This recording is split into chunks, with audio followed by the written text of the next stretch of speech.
Chat, yeah.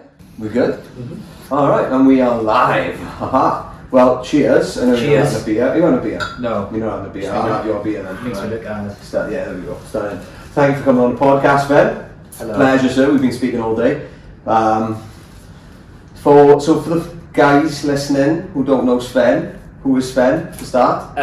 Sven is a Swedish trance DJ who I made up in my weird head, and then for some reason I've got a bit of a following on Instagram, and the joke's gone too far, massively. And who's Paul? Paul is me. Just Paul is you. Yeah, I'm the brains. I don't know. Aye. Maybe I've got a. Maybe I'm a schizophrenic. No. Paul's just me. Just normal. Whatever normal is these days. Right, who are we starting with? Paul or Sven? Go on, it's up to you. What are you going to roll with? Should we rock, paper, scissors? Go on. You, if you're Sven, I'm Sven. Fucking Paul, right? Right. So, 1, 2, 3. Alright, so basically. Paul then, is it? No, I was. Awesome. You won, didn't you? Yeah. Oh, I do Paul first then. Fuck no. Yeah, there we are. Let's go with Sven. Let's go with Sven. Alright. Yeah. Okay. Yeah, let's do it. Alright. So, what do you want to know? First of all, hi Sven. Thank you for coming on the podcast. So who is Sven? Where does Sven come from? So, I was born in Sweden. Born in Sweden. At the age of 0. At the age of 7, I learned how to play the violin, all by myself off YouTube. At the age of 11, I went to music school, and I completed Guitar Hero on level expert with one hand. And then I went to Ibiza and became one of the greatest trance DJs in the world. Okay. What clubs do you play then? The Weatherspoons. I had a residency in Weatherspoons for 4 years. Then I went to Ibiza and I played all the big clubs. Started off at the small ones, the Schweier, the High. I played all the big ones like that. I got banned from the Paradise for getting my schnitzel out halfway in my set. But I played all the big clubs. So, Wales Online article. Don't know how Wales is. Yeah, not Welsh. So who? I seen a man dancing in a thong, and it looked a lot like you. Was that Paul or was that Sven? That was me. Who was me? Paul. Let me fuck these flip flops off a minute. They do my head in. Let me get them off. There we go. Oh, see, that's better. I feel like a therapy session actually. What? Alright, okay, let's start then. So Ibiza, when did you first go to Ibiza? I first went on holiday 2011. Yeah. And then I went back in 2012. One of the boys was going out to do a season, Elliot, lot. And he was just like, at the time I was just working in a leisure centre as a lifeguard. So fuck it, going in. So when I knew Elliot, I wasn't even living with him actually, we went separate ways. Literally knew like one person. I didn't know anyone on the island itself. I didn't have a Scooby, and just went in blind. So what did you first do with that? My first year I was like selling tickets, like everybody does, for See When You're Dead boat parties. Pritchard from Jiggy Sanchez. There's some boat parties. He'd done 2 years boat parties. Ah, okay. So I was selling tickets for him. I was fucking done some PRing on the West End, which is you've been to Ibiza? I haven't been to Ibiza. Right, so the West End is like Wine Street in Swansea. It's like the strip. Look, very, very British orientated. Mate, I PR'd outside clubs. Like I started off the two nights at the Welsh Bar. I'd done some PRing for Taboo, which is like a strip club. Mate, just the first season's just about surviving. Mate, hi guys, what are you drinking? Yeah, 2 beers, 2 shots, 10 euros, all that shit. I'd done it all. You literally pissed every night then as well, didn't you? Yeah, mate. I actually didn't do that much on the West End because it was like I remember I'd done a couple of nights. I was like, "Fuck me, this is like," because you just I'm confident, but you can't keep it up all the time. So you just you do get. And I was like, "Fuck me, this ain't healthy." So I actually just stopped doing that, and I just survived somehow the first summer. Did a bit of work for Rock and Roller, which was like another brand out there, and just come home like. Probably the Stone Lighter, and it was great, mate. So you did just one season and then come home. Yeah, one season. Yeah. Literally, I was only there for like May to maybe the end of August, and then 4 months. 4 months. Maybe. That's enough in there. I think you're drinking like fucking every day. And then went back the next year, and then just like worked my way up, like every year, just you know, progressed. It's like any job, really. Obviously, you know, in the longer you're out there, you learn more things, you get to know more people, know more Spanish people. Yeah. So and it's been how many years since you? 10 years altogether. 10 years. Fuck. And yeah. So when did you So when did you start doing defected stuff and get the box or that was 2000. So I started with defected in 2018. Yeah. But just defected. Then 2019, then I took on full time, so I moved to London. And I was defecting in Glitterbox, and then just obviously worked for them up until the pandemic, really. And what is it like, right? So when you know you're working it for defected, obviously. Yeah. We spoke with this a little bit today, didn't we? But working for defected, working for Glitterbox, what's it like working for a company like that in terms of the culture, and also is it like, you know, just obviously meeting all these artists, speaking to them? Do you kind of get like the what's that expression? The stars in your eyes, like, starstruck type thing, or? I think like some artists I've worked with through defected, I've worked with before, if that makes sense. So I've like seen them around. For instance, Roger Sanchez. I've worked with him previously because I worked for a boat party company and we booked him on there. So you kind of like, you have a bit of a repertoire before. Some artists you meet, you're just like, Jesus, but because you're always working and it is in a profession. Don't get me wrong, my Sven character I dick around, but when I'm working, probably like completely different. You kind of forget sometimes, you know, and then sometimes you take a step back and think, fucking hell, these are like massive artists. But then also it's just like, mate, they're just like you and me. They're just people doing their job, doing something they love. Yeah. So you know, it's just kind of. You know. I think it's like, it is one of those things when you actually meet these idols or these people that you've seen on like TV or fucking thing. They are just normal, aren't they? Do you know what I mean? Not Charlie Sheen. What's his fucking name? He's a guy from Ibiza, massive actor, Hollywood actor. Martin? No, not Martin Sheen. It's not even Sheen. Fuck knows. Anyway, curly-headed guy. He's done like. Will Ferrell. That's the one. Yeah. No, I can't remember his name. Massive actor anyway. Clearly he's so big that I can't remember his name. He lives in Aberravon. Do you know what I mean? He's just walking around like casually. He speaks to people. Like I kind of walked past him before, so I drove past him. And I was looking at him. I was like, that's fucking so and so, whatever. But like, you get like that starstruck thing, but you do forget like they are actually human beings. They just you know. Yeah, I think that's. Yeah, they're just like normal people at the end of the day. And so who have you met all together then? Is it too many to fucking... What, like celebrities or DJs? Celebrities, DJs, like... DJ... Yeah. I've met... Look, I've been lucky because I worked for a Schweier one year. Yeah. Mate, and that was like... That was the creme de la creme. That was like the Aviciis and the David Guetta's. I haven't like met them, but you know, I've been there. I said, alright, you know... Yeah. You know, so I've met them a couple of times. Not like chatted to them, you know, see them and stuff. I don't know, mate. There's been a lot of random people as well. Like you get like a phone call. Don't know how the fuck people get a number, but you'll get a phone call like, "Oh, mate, I'm an agent for so and so. They want to come to your night tonight." You're like, "Yeah, cool. All right, yeah." So like next thing you know, I don't know. I don't want to be that guy like, "Oh yeah, I met so and so." But last year, mate, it was quite funny because like my mate had a stag doing Ibiza, or 2019, so 2 years ago.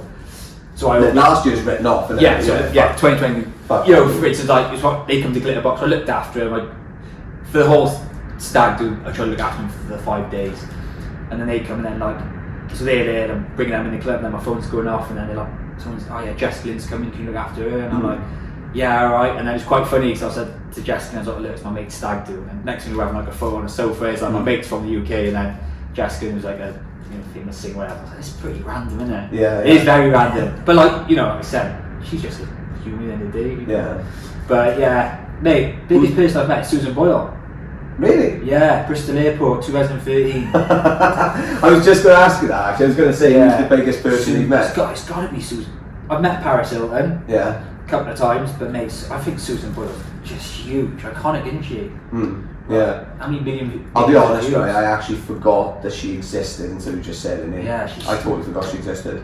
Mate, when she went on that, I was going to say I'm a celebrity getting out with you. No, she wasn't on the joke, was she? But she went on X Factor? X Factor, mate. Yeah. Fuck me, she like... Mate, I honestly, right, I still get goosebumps when I watch her sing Les Miserables. Mate. I was going to say she is good. Do you know, I always reference her. You know what So something I always say, I don't know if this is a fucking normal thing, but people say Susan Boylan when you're hot. Yeah. When you're hot, you say, oh, Susan Boylan, do you know what I mean? So I'm always referencing her name, but I actually forgot she existed until you just said that, yeah. That's the biggest person you've met. Have you met Armin van Buuren? Armin van Helden. He's quite big when you think about it. Yeah, I guess I met a couple of, just the same in there, you know. I don't look at them.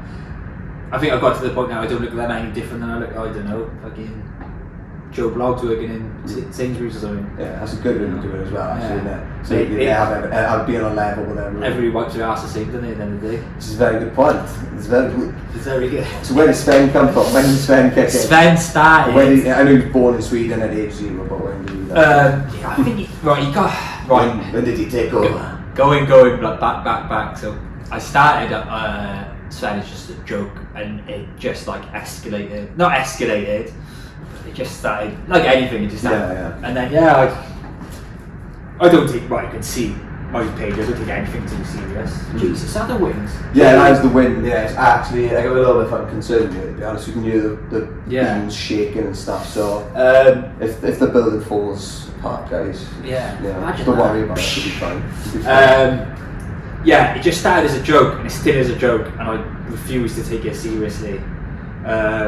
What was the joke then? What was it like? Mate, it started as like, it actually started when I worked for a Schweier, and then we just used to take the piss. I had a Facebook account and Twitter and whatever, and then I don't have any of that anymore, and then I just put it on Instagram, and it just kind of like grew, and then Sven Gudvunsun is just Gudvunsun. Yeah, it's as simple as that. Yeah. Not many people twig that.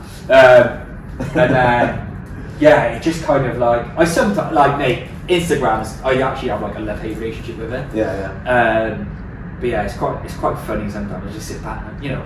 How the fuck did this happen? It's not like I've got millions of followers, but mate, 1,000 people is a lot of people in my head. So to have like, I don't know, over 20,000. It's like, geez, this is pretty mad, but it's not real, is it? Well, this is it. Like you get, it's difficult to really comprehend that number. I think in a journey when you get like, cause I've heard this somewhere before. Like you can only be friends with like a couple of hundred people. Not even that. Like I think it's like a very small number of accounts. So when people say like, oh, you know this many people, like with me now, so I follow probably 2,500 people somewhere on Instagram. I've done it once where I've looked through and I'm like, I know most of these people, but then it's like they're not actual friends. Not to be harsh to everybody on my friend Instagram, but like, it's like I know them, I speak to them and everything, but like, would I call them in a crisis? Exactly, mate. Yeah, that's what I mean. Like, social media, like a prime example of this Sven persona I've created. It's not fucking real, and I think that can actually show people that, like, don't believe the shit you find on Instagram, like all these fucking influencers and there's a lot of bullshit on Instagram, isn't there? And like, I just take the piss, obviously. We spoke about this as well, about the the ooze thing. Ooze thing. Ooze. Yeah, like that. So that obviously you've done the what do you call it? The paid ad. The paid ad from the video. And like I said to you, obviously it's the best way to be about it. Rather than just doing a post, like you said, a quick picture or whatever, or like, oh hi guys, this is Ooze. It's like you've done like a funny video that people will watch and enjoy. It's like, and it actually works. Like, I watched it. I was like, fuck, I want to buy these. Because it's like, I don't know. I just in my head, it's like, mate, if you're getting paid for something, like if someone's paying you for a service, fucking give them a service. Don't just fucking, everyone's different, but I was just like, right, if I'm going to do this, mate, I'm going to put my twist on it and make sure I fucking... So Sven is doing this. Sven's doing it, It's true though, because you get paid with it, so fucking why not? And so with the, like, how did it blow up then during the Sven? With the persona of the Sven thing, like what, obviously, were you in character, like, when you're in Ibiza, just fucking, when you're around people and stuff like that? No, I just like... Mostly just on socials? Yeah, just socials really, and then it was actually quite... Mate, a perfect example is like, if I see someone so cool, like Sven, I'm like, oh yeah, crack on. I'm like, oh hello there, But a lot of people know it's fake, but like, perfect example, Glitterbox closing.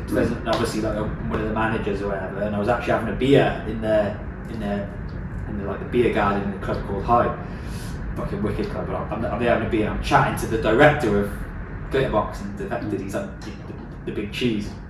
Sounds me, you know. He knows about Sven. It's quite funny. I'm having a beer. And some guy comes up to me. Funny enough, the guy comes up to me. We've actually become like friends. Tim's from Holland, and he was like, "Oh, you're that Sven guy. I follow you and all this." And I was just like, "Oh, mate, I'm actually from Wales." He's like, "Wow, yeah." I'm one of the managers at Glitterbox, and he was like, "Wow!" Like, it was quite funny, you know. And I was like, "Yeah, this is my big boss here," and it was quite like a funny kind of thing. Yeah. And it turns out he worked for another label called Armada, which is quite big. Oh yeah. Yeah, so it's quite funny. Yeah. Well, when you obviously when we spoke with it initially, I think I don't know if we spoke on Instagram or whatever. Yeah. And I said, "Oh yeah, you know." when when you're in UK next, let me know. And you're like, "Oh mate, no, I'm fucking, I'm not from Sweden. My name's Paul. I'm from Newport." Yeah. And I was like that. Yeah, it does catch me. Right.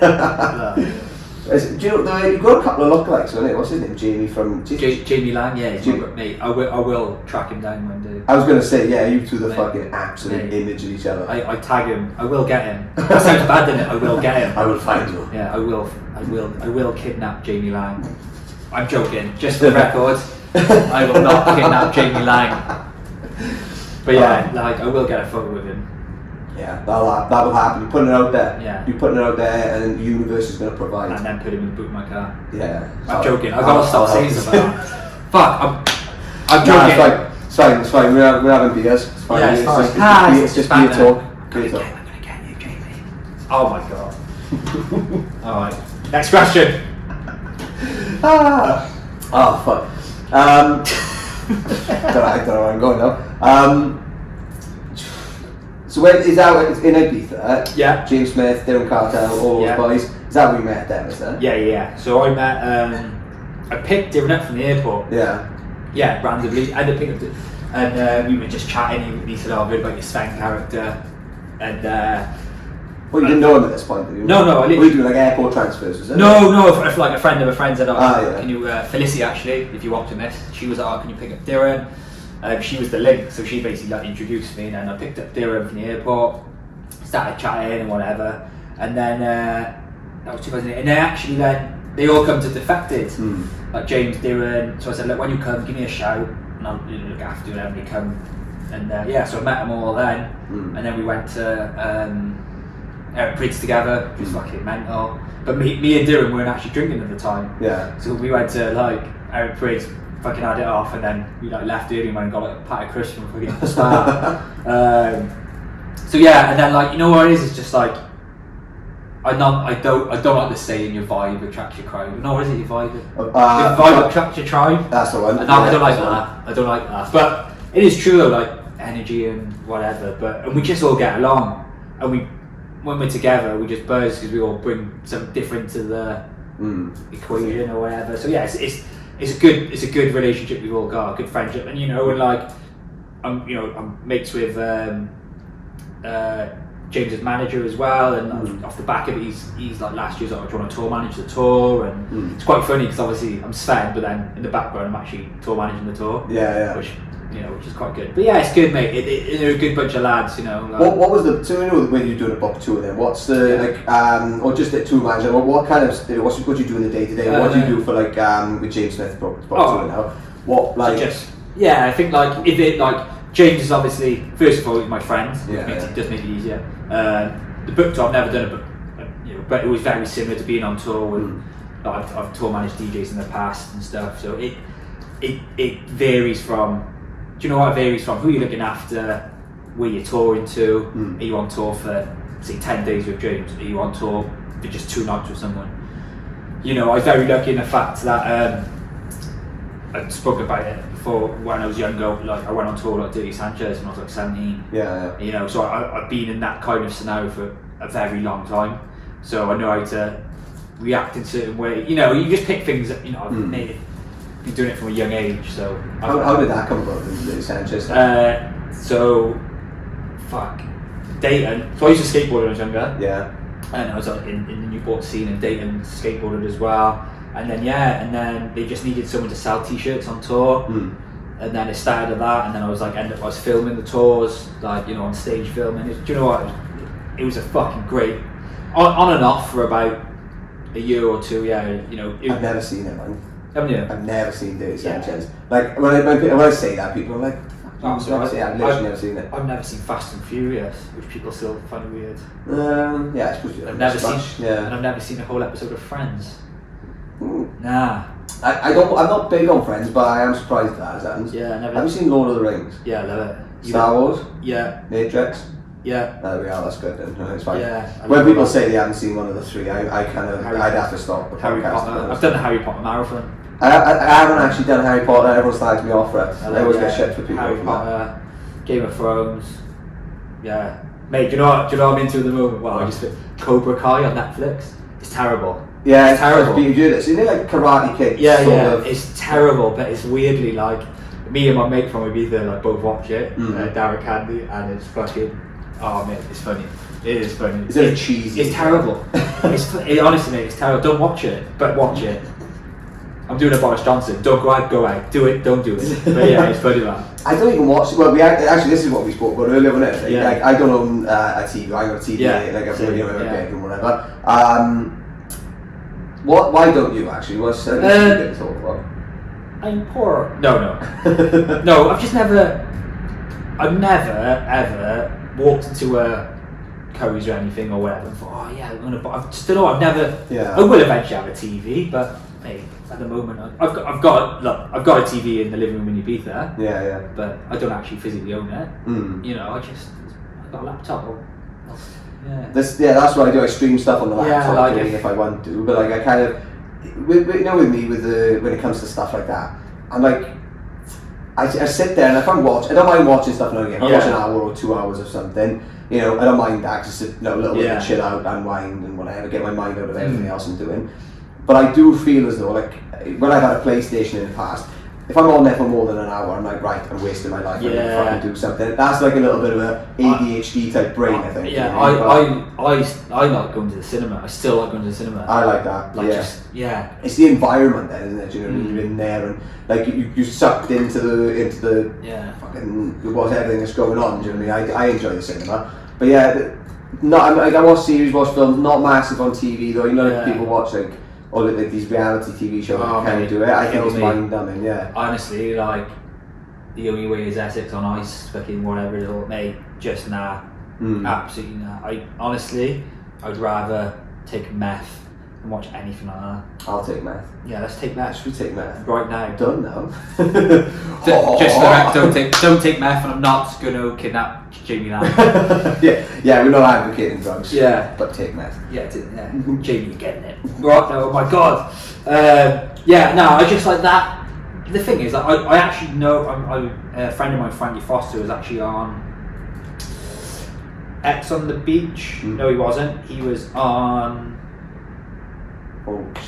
Chelsea, is it? No, he was on the dating one. What's the dating one? Oh, the one with not the one with the dick out, was it? Naked Attraction? No. Oh, that's weird, that is. No, anyways, but he actually, I was chatting to him about it, he said the thing is what people, it's all fucking scripted, and like, when you come out, you're under contract, and he just, because you're supposed to be doing all these, he's actually, your mate's like, same guy, and I've done, he doesn't mind me talking about this, but like, you've got to do all these shitty club PAs and stuff, and it's just bullshit, it's all fabric, and they're like, and people are like, oh, these reality TV, people are legends, and they ain't.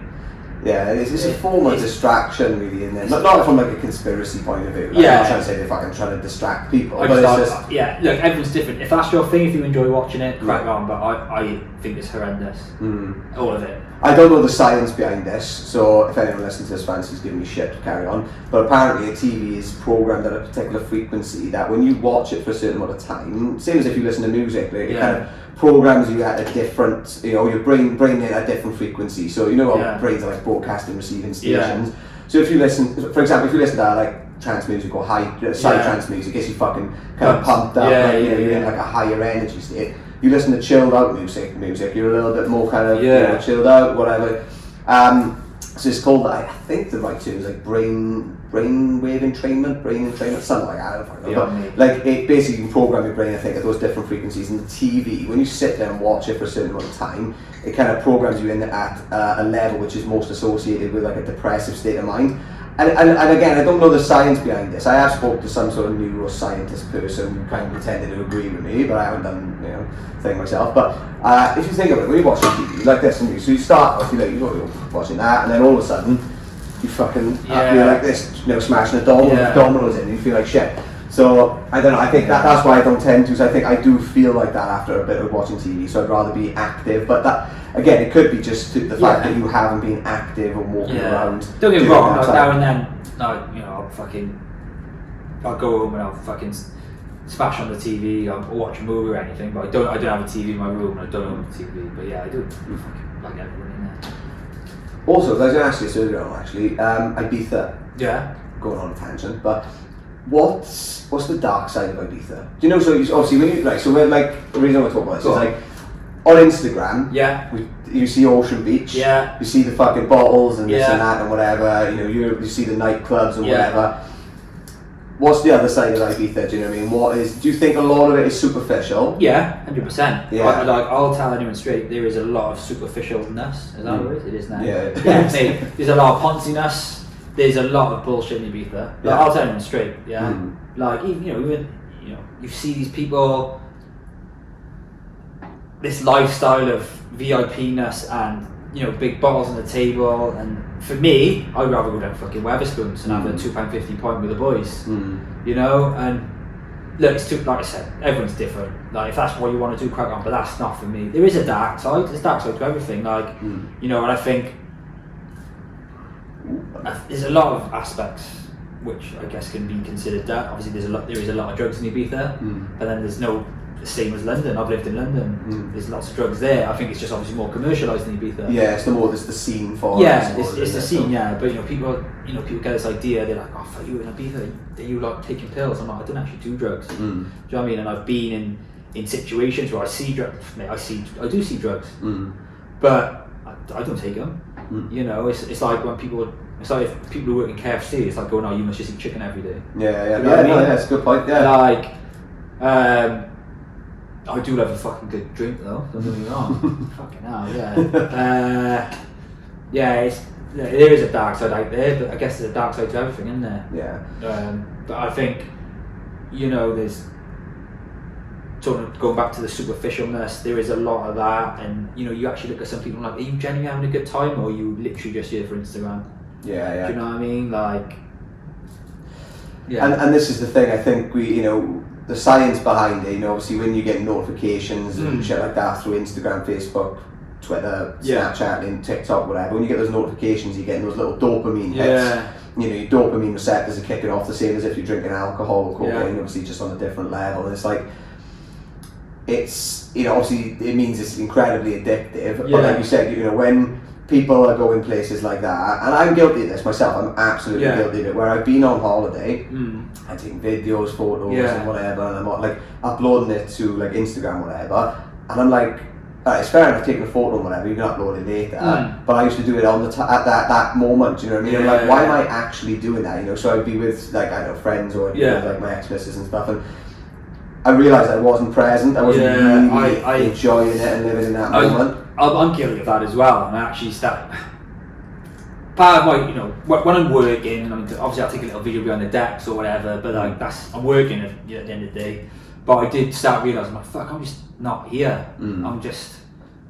And then, but then when I was going out, I was doing it. Yeah. So I started especially last year when I was in Ibiza, but I wasn't actually working. I had a bit of time just to go, oh, do you know what? And I just started. Where normally I have to be on my phone all the time. I just had days where I would leave my phone, go out. I still do it now. Once a week I just delete Instagram and just little things like that, just to fucking actually live a little. Not make it sound like I'm addicted to my phone, but just it becomes a tool that you were using rather than a tool that's using you almost, or someone that's using you. I was going to say tools using you. That's what I found is because I started doing it at the start of the year. I'd be taking like a day off my social media or my phone and whatever. I failed fucking miserably at that, I'll be honest. But I have gone better at just kind of going. Nah, I'm not going to use this now. That's not going to be. Do you know what I mean? It's not going to take over my life. So I think that's what a lot. And this is what's worrying about kids. Do you know what I mean? Is the TikTok generation. Yeah. And do you know what? Especially with what's going on with the pandemic, there's going to be a generation of like people who are just socially inept because they can do a fucking TikTok dance, but they can't hold down a conversation. No. I honestly, that's what I think will happen. No, I think it is. It's already happened. Yeah, it is. I think, and do you know what? Connection as well. So it's weird in a world of social distancing, but like connection is one of the key things that we all need. You know, from a survival standpoint, it's always been our greatest strength. And I think with social media, we're more connected than ever, but we're further apart than when we ever have been. And it is. I've noticed that, you know, when I've been places, like if I'm on my phone, I'm like, I'm not being present here, I'm not doing what I should be doing. And I think it's, you know, it's like I say, you can use it for business, you can use it for work, you can use it for pleasure, whatever. But then just knowing when enough is enough, and also when you're sitting there, you know, if you're with your kids, if you're with your family or whatever. I got loads of kids. I haven't. I'd probably get a couple of them. I got a few of that, I reckon. But no, I think, you know what, like, I've lost my fucking train of thought now, but I think you're gonna have people like that, at some point that are gonna just kind of, they're not gonna be in connection with nature, you know, with reality of what reality is, and it was gonna start to really weigh. Well, it's already weighing on people's mental health, and people feel excluded from things.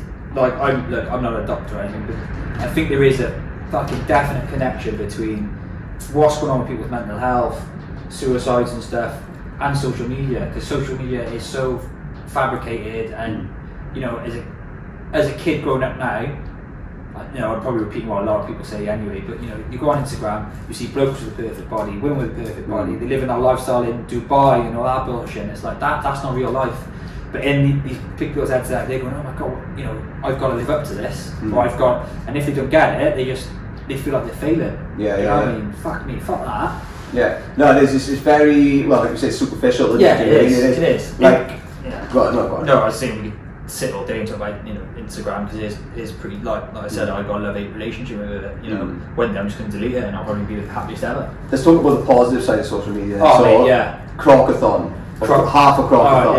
Yeah. There is positive, sorry. Yeah, no, I was going to, that's what I just thought of it then. Change the tone, man. Half a crocathon, so you've just done, for the guys listening, just done a half marathon, half crocs. So in a fucking crazy good time. So we were just chatting, and somebody, I won't say who, but they just donated €2,000. So I've just gone past £5,000, which is pretty mad. So we started off as a joke, and then I just put a poll up just saying, should I run half a marathon in Crocs? Yes or yes, and then everybody was like, yeah, do it. I thought, oh fuck it. Do you know what? I'm not amazing runner, but I can run, like, so I thought, fuck it. Me and my mate Jansen come down from Bristol. He was wicked. It was only his second half marathon, and we just went out, run half a marathon, filmed the whole thing. My feet are fucked. My feet are still fucked, but they're alright, just the arches and the Achilles. But it was good. Do you know what? And it was also, going back to mental health, was the message behind that was, alright, even though I'm dicking about on my Sven page taking the piss, like, there's things out there for everyone to help you if you're in a down place, and especially with what's gone on, my personal situation, a lot, which is the same for a lot of people, is the music industry events, there's nothing at the moment. So some people I'm alright, but there's some people who ain't alright. And unfortunately there's been suicide, you know, all that stuff. So it's just like, I think it was a good cause, and I thought, you know what, if I can use my Instagram and all that, why not fucking do it? And like you said, that's the positive. Definitely. That's the positive side of social media. Oh mate, there's loads of positives on Instagram. There is loads, but you just got to be careful. And you're using it as a resource then as well, you know what I mean? Like you said, something that started as like, you know, a joke or whatever, you know, with the Sven page.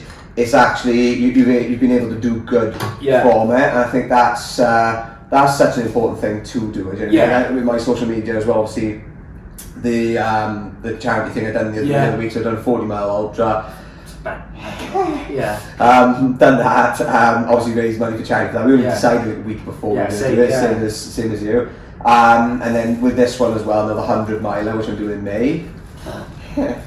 That's disgusting. Yeah, it's going to be stunning.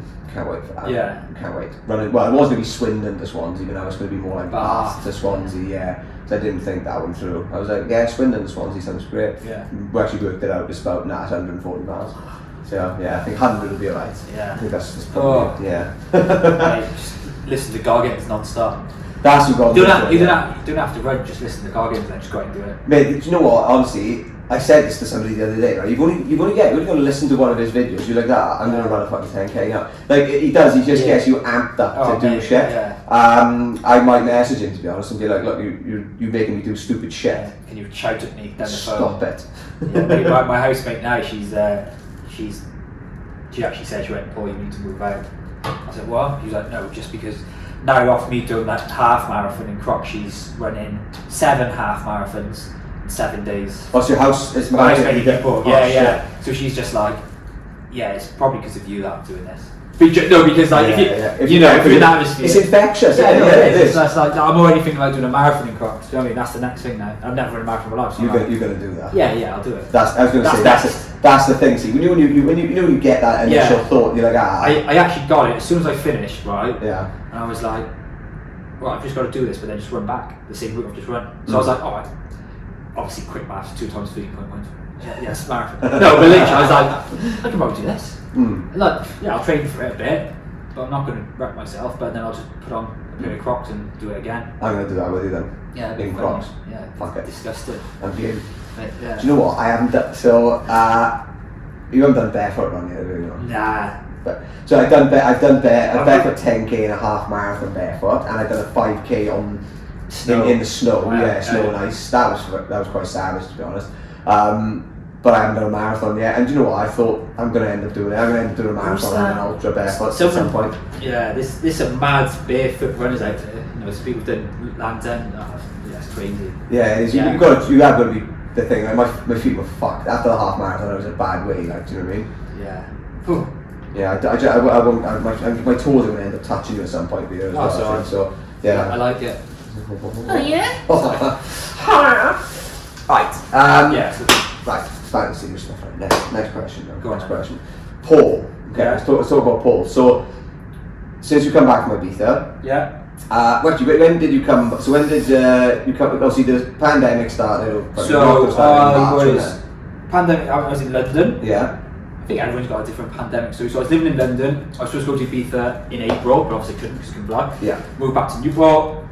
Lived in Newport for about a month, and then I moved down to Poole. Stayed there until July, and then I went back to Ibiza then and stayed there for like a couple of months. I was pretty much furloughed from Defected, and then I moved back here. I say moved back. All my stuff's in Ibiza because I've gone. Yeah, all my stuff's in Ibiza. So when I say move back, I just flew home with one bag of stuff, and I'm just living in my mate's spare room. So yeah, I flew back November, beginning of November. So yeah, I've been back 4 months, 5 months. Has it been hard since you come back? Do you know what I mean? Has it been hard? I think it has, but then do you know, it's just the circumstances. Do you know what I mean? Like if Corona didn't have happened, I've just been still waiting for Defected, I think like it depends what your mentality is. I was like, do you know what? This is the situation. I cannot control it. I've just got to get through it. So, you know, at the end of the day, like I say to my mates, you know, all right, we've lost a year, more than likely going to be a good year and a half. It's not World War II. We're not getting bombed. Yeah. Do you know, we're not getting bombed for 5 years. Most people have just been told to stay in, get 80% of your wage. Do you know what I mean? So, you know, everyone's had a couple of down days. I'm not going to beat around the bush. There's been some days I'm like, what the fuck am I doing? You know, I've gone from working in Ibiza and working for a big company in the music industry to I'm fucking working for Sainsbury's now, delivering. But it's a fucking job, and weirdly I enjoy it. And like I'm not going to be one of these people who are like, oh, I'm not doing that. I'm like, fuck you. I'll do anything, mate. And honestly, I would have flipped burgers in McDonald's. I'm not one of these people. I'm not doing that job. It doesn't faze me. So I was like, right, I've been laid off. I need a job. Just started in Sainsbury's delivering, and it's fucking hilarious. Yeah, I mean, you know, this is the thing. I think what a lot of people And I've been in this situation, right, where like when I was 19, obviously we spoke this right? When I was 19 I had a tattoo studio. So before that, when I was 16, 17-ish, something like that, I started working at Burger King. I actually got turned away from McDonald's, right? I done a trial shift there, and they could see I fucking hated it. It was the hottest day of the year. I was just walking on the face on for the full 6 hours, and obviously didn't get the job, glad. And I ended up working at Burger King after it, and it was kind of like after that, you know, like I've done those jobs, and even though I didn't like them, it's kind of like I've got that experience. And then when I character building, mate. Character building. And then when at 19 I had the tattoo studio, but then obviously when that shut, I had to go back into work then. So I just found I went to Admiral call centre, call centre job. I actually went for a job in Admiral. I got turned down. Did you? Yeah. In Cardiff, was it? No, the one you bought years ago. Oh, there's one in Newport. Yeah. I put a dick pic on my CV. No, I didn't. They turned you away. No, I didn't. But I was there, and I kind of went.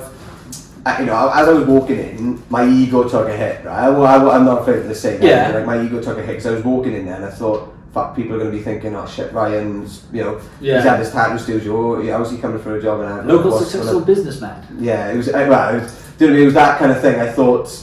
And again, it comes down to ego, do you know what I mean? I was like thinking, I achieved this or whatever, do you know what I mean? And then all of a sudden, and it sounds fucking really bad, it sounds pretentious, but like, it almost like, I felt as though people were going to be looking down on me, but it was very humbling, so I thought, no, actually, this doesn't change who you are as a person, it shouldn't change who you are as a person. And it was like, it was good, and I actually enjoyed that. It turns out, when I went in for Admiral, I fucking loved it. It was like, I really enjoyed it. Honestly, I look at my co-workers in Sainsbury's, other drivers who've been there for years, I look at them exactly the same way as I look at a DJ I'm working with. Yeah. It just like... And that's the kind of thing you want to adopt, because I think it's so easy in the world of social media. Who the fuck am I to judge? Like, mate, for all I know, like I was saying earlier, there's a guy I work with and he generally loves driving. It's like, fuck me, that is fucking, in my eyes, that's amazing. If you're fucking psyched to fuck to go to work and deliver food, mate, you crack on. I'm buzzing for you. I'm not gonna fucking judge. Like, it is, and that's, do you know what? I fucking love that as well, right? Because he's like you said, right? He's enjoying something he's doing. Right? He actually really enjoys it. Like he loves doing it, and he's happy in the process, right? I honestly admire somebody doing that more than someone who's working for 300, 400, 500 times the money, but is hating it or hates their life. And is going through like shit patch, but they think, I can't change because the money. Obviously, the money is a factor. It's difficult for everyone to just uproot and change their life, but it's not impossible. And I think that's the thing. It's like if you're climbing, you're trying to climb the ladder, but it's like it's not the one for you. Do you know what I mean? Yeah. So it is. It's fucking interesting. Life's interesting, isn't it? So what do you think is obviously going back to Ibiza like soon, hopefully in a couple of months? What's the plan there? So where do you see yourself in 10 years? Have you thought, like, do you think ahead? You don't, just kind of play by ear? As long as I'm alive in 10 years, that's the bonus. That's being alive. It's always good. Anything else is a bonus. No, I've never really planned it. I think like trying to plan your life, everyone's different, So, I think if you're trying to plan your life too far ahead, you're just going to burn yourself out. And then if you do get to that 10-year mark and you haven't, are you starting to start questioning, thinking, oh fucking hell, mate, I'm fucking happy, mate. So like, I'm gonna go back to Ibiza for a month or two, see what happens. If it kicks off, if it doesn't, I come back to UK and then just, I'm 31, do you know what I mean? I think that's good not having a plan actually, right? And this is so this is actually going to sound counterintuitive, because with what I'm doing now, so one of the things I do with the accountability coaching, it's essentially around having a plan, do you know what I mean? But I think it's more important to have a vision. So a vision is different from a plan. A vision is what the vision for what you want in the future, from your life, etc. The plan is how you're going to get there. Right? Now the rule, like you can, I don't know if you've seen these fucking diagrams and stuff like that. You see point one here, this is the final point, or this is where you want to be aiming for. Where you can look and kind of visualize what that point is going to be. But the plan on how you get there, it's not linear. Is it? No, right, it's not linear. It's not straight. It's the fucking. It's all over the shop. And that's it. I think it's good to it's good to plan for some things, but I think eventually the excitement and the joy in life comes from winging it. I think the people say, right? What they say, like unplanned nights are the best. Yeah. Or unexpected night outs are the best, right? There's a reason for that, I think, right? Like, it's something people say, isn't it? Do you know what I mean? Something people say, but I do think there is something like deeper to that. No, definitely. I've had some fucking great nights out from my phone call just saying, "Do you want to come to this party?" I'm like, "Yeah, boy. Let's do it." Yeah, let's go.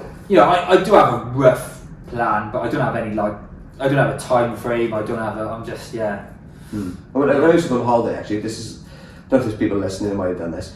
You make an itinerary, right? Yeah. So like you think, I want to see this place, I want to do this thing, etc., etc. I think that's okay.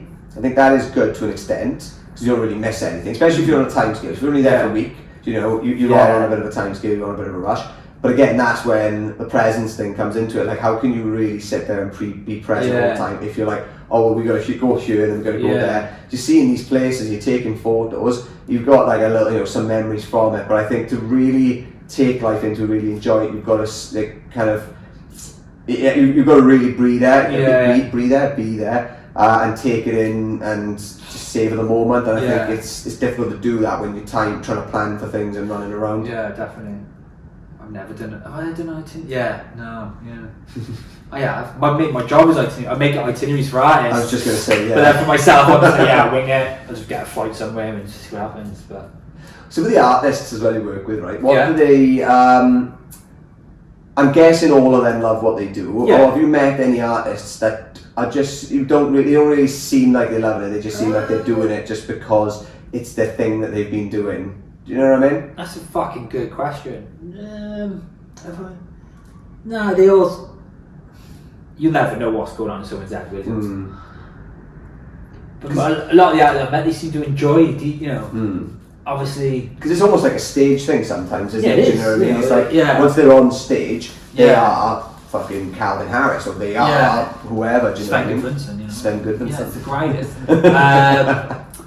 A lot, look, touring is hard, but at the end of the day, you're getting paid a substantial amount of money to travel around the world doing something you love. Dropping bombs. Yeah, Timidate. Take a Valium. No, but then obviously on the other side of that is things like, Avicii, do you know what I mean? Like his scenario, and everyone's seen the documentary, and it's fucking savage. Do you know what I mean? It's fucking sad. So I see it from both ends. Some DJs I'm like, right, you need to chill out. And it's a fine line. And with Ibiza in general, not just with the artists, but the people working there and stuff like that. Because a lot of people go. So I know people in Australia or whatever. They go away from home. They're working away from home. They live in a life on Instagram, like we talked about earlier. But then they're actually going through really shit times. You know what I mean? They're struggling with their mental health. They're missing home and things like that. Do you see a lot of that in Ibiza? Not really, because it's covered up in everything else. Yeah, well, it's 2 hours away. If touch wood, we're only ever 2 hours away. Yeah. On a plane. So if something did bad happen back in the UK, it's only 2 hours, and Australia's a lot different. Yeah, that's true. I'm lucky in the fact that I've got a lot of good friends in Ibiza who live there all year round. Expats, British. I've got a lot of good Spanish mates as well. So obviously everyone's going to have their bad days, But like the note, that's great. That's your calendar. Oh yeah. How the fuck did that come about? Sven Gudvunsun calendar. I actually done a Sven calendar in 2018. Yeah. So 10. Yeah. And then I think the next year, so 18, 19. What year were you? 20. Yeah, 21. Yeah, so I think last year I saw 150 calendars. Yeah. Yeah, just, do you know what? It's probably, what's the word? Mega what's the word? Where you just love yourself. Narcissistic. Narcissistic. Yeah. Mega narcissistic. But you know what? All the photos are just piss take photos. Yeah. And it's just a bit of a laugh. I've seen one of them, and you're in fucking hot pants. It's like an OnlyFans photo, isn't it? I done a piss take OnlyFans one, naked deadlift, and then to be honest, I hope nobody's watching. And then I just take logos from different companies. Yeah. Some of actually my mates' companies who they're like, yeah, cool, but some are just do Durex and just take the piss. Every month is a piss take.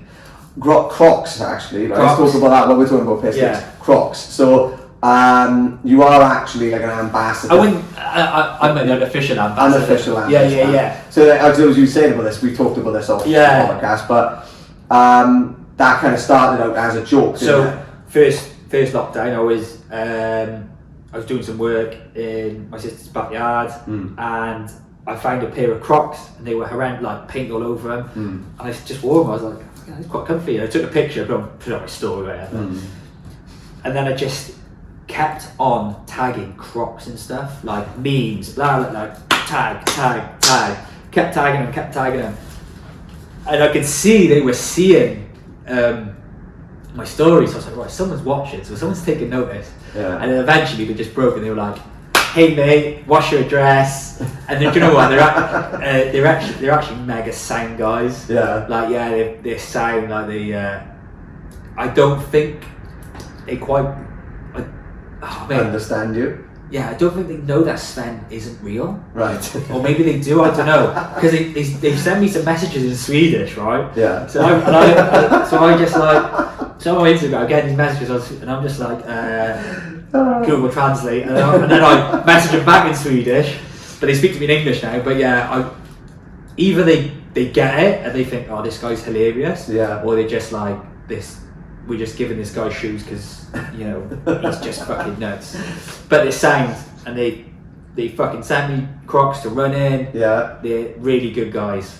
And you know what? Crocs and socks is fucking comfortable. And I will rock Crocs in the summer. And where are they right now? You haven't got I'm going to because it hurts to walk in anything at the moment. Yeah, that's a good point. I'm a flip-flop guy, right? But you're selling me on Crocs, I'll be honest. Hey, what size are you? I'm size 9, I think. Yeah, so I'll look after that. I know a guy. Game. I know this Swedish guy. Do you know what? I might be under. No, I'm not. I'm not even fucking saying that. Actually, I'm not running. I'll do a marathon with the new Crocs. I'm not running 100 miles in Crocs. I think some guy in America just done an Ironman in Crocs. Well, he's done the Run Heart. Yeah. Oh, that's a marathon, then. Yeah. So. Oh, fuck. That's damn. What you're going to do is run half a mile more than him. You can do it. Fuck you. And you know the record for a Croc half marathon is 1 hour and 11 minutes. You serious? Yeah. That's like 6 minute miles. Well, you've done 7 minute miles. So 7.5. Yeah, well, 7.5 minute miles for a half marathon in Crocs. That's what I mean. When I looked at it, I was looking at it. How 41? I was like, I don't think you split them when you got the post up. I was like, how the fuck did you do that? Like, do you know what? When I run, so obviously my PB is, but in trainers, actually normal trainers, is hour 34. No, hour 32. Yeah. Hour 32 is my PB. The hour 34. I talked about this on the podcast before. I shagged a Chinese bird up in Cardiff. Right. It was a female who happened to be Chinese, not discriminated. But yeah, no, literally done that. And then next morning we were pissed up wherever. Literally was in her apartment and got out, ran a mile to the start line. So I was supposed to be running a half marathon, Cardiff half marathon.